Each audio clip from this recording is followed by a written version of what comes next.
आज मैं आपसे एक सिंपल सा सवाल पूछता हूँ, अगर कल से जिम के सारे सप्लीमेंट बंद हो जाए, प्रोटीन, क्रिएटिन, मास गेनर, तो क्या जिम वाले लोग बॉडी बनाना बंद कर देंगे? सोचो, आज से 100 साल पहले ना क्रिएटिन था, ना प्रोटीन था, ना BCAA था, ना प्री वर्कआउट था, तो ओल्ड स्कूल बॉडी बिल्डर इतने मस्कुलर कैसे थे? तो बॉडी पाउडर से बनती है या सिस्टम से? इस वीडियो के एंड तक आपको असली सच पता चल जाएगा। सबसे पहले एक चीज क्लियर करते हैं, मसल ग्रोथ का असली बटन क्या है? क्या प्रोटीन पाउडर है? नहीं। ग्रोथ हार्मोन है? तो इसका रियल ट्रिगर क्या है? सबसे पहला ट्रिगर पॉइंट है मैकेनिकल टेंशन। जब तू बॉडी को हैवी लोड देता है तो तेरी बॉडी को एक सिग्नल मिलता है कि इस लोड को हैंडल करने के लिए, इस वेट को हैंडल करने के लिए मुझे और स्ट्रॉन्ग बनना पड़ेगा।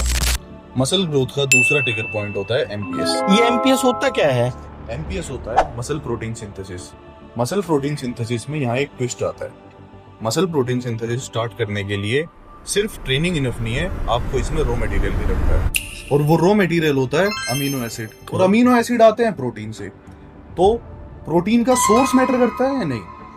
होल्ड दैट थॉट, अब हम इसको वीडियो के आगे बताएंगे। अब मैं इसका सीधा जवाब देता हूँ, मसल को फर्क नहीं पड़ता प्रोटीन वे से आए या दाल से। मसल को चाहिए एसेंशियल अमीनो एसिड और एसेंशियल ल्यूसीन, और रिसर्च सजेस्ट करती है कि 2 से 3 ग्राम ल्यूसीन आपके MPS को ट्रिगर कर देता है। तो ये मिल सकता है आपको 20 से 25 ग्राम वे प्रोटीन से, 4 से 5 एग से, और 150 से 200 ग्राम पनीर से। तो साइंटिफिकली देखा जाए तो वे प्रोटीन एक कन्वीनियंस है, मसल ग्रोथ के लिए मैजिक नहीं। अब आते हैं रियल क्वेश्चन पे। अगर वे प्रोटीन मैजिक नहीं है तो इसे लोग लेने के बाद डिफरेंस भी फील करते हैं। इसका जवाब हम वीडियो के आगे देंगे। जब बंदा वे प्रोटीन लेता है तो 3 चीज चेंज होती है। सबसे पहला, प्रोटीन ट्रैक शुरू हो जाता है। दूसरा, सीरियस हो जाता है। तीसरा, इंटेक बढ़ जाता है। किसका? प्रोटीन का। इन सब चीजों का रिजल्ट मसल्स ग्रोथ होता है, लेकिन क्रेडिट किसको मिलता है? वे प्रोटीन को। इससे हमें समझ में आता है कि ग्रोथ का मेन रीजन होता है adequate protein, consistency, progressive overload, supplement नहीं, सिस्टम। अब रुक, यहाँ एक एक्सेप्शन आता है, क्रिएटिन। क्रिएटिन साइंटिफिकली प्रूवन है, आपकी स्ट्रेंथ 5 से 15% इंक्रीज करेगा, आपका पावर आउटपुट इंप्रूव होगा, और ATP रीजनरेशन आपका फास्ट हो जाएगा। इसका मतलब है अगर आप 100 किलो की स्क्वाट्स मारते हो तो क्रिएटिन के साथ आपकी स्क्वाट्स 105 और 110 तक चली जाएगी। जब हम ज्यादा लोड हैंडल करेंगे तो मसल ग्रोथ सिग्नल स्ट्रॉन्ग होगा। लेकिन क्रिएटिन भी मसल ग्रोथ नहीं करता डायरेक्टली।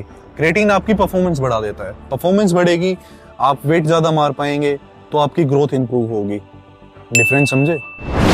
अब मैं सबसे अनकंफर्टेबल सच बोलने वाला हूँ। ज्यादा लोग सप्लीमेंट इसलिए लेते हैं क्योंकि उन्हें लगता है कि उन्हें शॉर्टकट मिल गया, लेकिन मसल ग्रोथ ना स्लो बायोलॉजिकल प्रोसेस है। बिगिनर्स फर्स्ट ईयर में 4 से 8 किलो लीन मास गेन करते हैं, सेकंड ईयर में उसका आधा, थर्ड ईयर में और कम। जो सप्लीमेंट हैं वो उस प्रोसेस को बढ़ा नहीं देते और ज्यादा तेज नहीं कर देते, बस वो उस प्रोसेस को और ज्यादा स्मूथ कर देते हैं। अगर मसल्स बनाना चाहते हो तो ये ऑर्डर याद रखना। उसे बताना, सबसे पहला प्रोग्रेसिव ओवरलोड, दूसरा कैलोरीज ट्रैक करना, तीसरा आपको प्रोटीन आपके बॉडी वेट से 1.5 या 2 ग्राम तक लेना है, चौथा आपको स्ट्रेस कंट्रोल करना है आपका, पांचवा आपको नींद 7 से 8 घंटे की लेनी है। उसके बाद लास्ट में आता है 6th पॉइंट, जो कि है सप्लीमेंट। लोग सीधा 6 पॉइंट से स्टार्ट करते हैं, इसीलिए स्टक हो जाते हैं। सप्लीमेंट के बिना मसल्स बन सकती है? हाँ, 100% बन सकती है। अगर आपकी ट्रेनिंग वीक है तो वे प्रोटीन भी आपके लिए एक फ्लेवर्ड मिल्क है, इसकी जगह आप बोर्नवीटा भी खा सकते हैं। अगर आप प्रोग्रेसिव ओवरलोड कर रहे हैं, टाइम टू टाइम ग्रोथ कर रहे हैं, तो घर का खाना भी आपके लिए काफी है। और वे प्रोटीन एक मार्केटिंग स्ट्रेटेजी है, तो मार्केटिंग स्ट्रेटेजी से ज्यादा आप अपने मसल के मैकेनिकल टेंशन पे फोकस करिए। तो ये सुनने के बाद अब आप बताओ, कल को अगर वे प्रोटीन बंद हो जाए तो आप मसल बनाना बंद कर दोगे क्या? इस चीज का जवाब आप हमें कमेंट में जरूर लिख के बताएं। चैनल को लाइक करें, और हमारा कंटेंट ऐसे ही देखना चाहते हैं तो हमारे चैनल को सब्सक्राइब करें। और आगे वाली वीडियो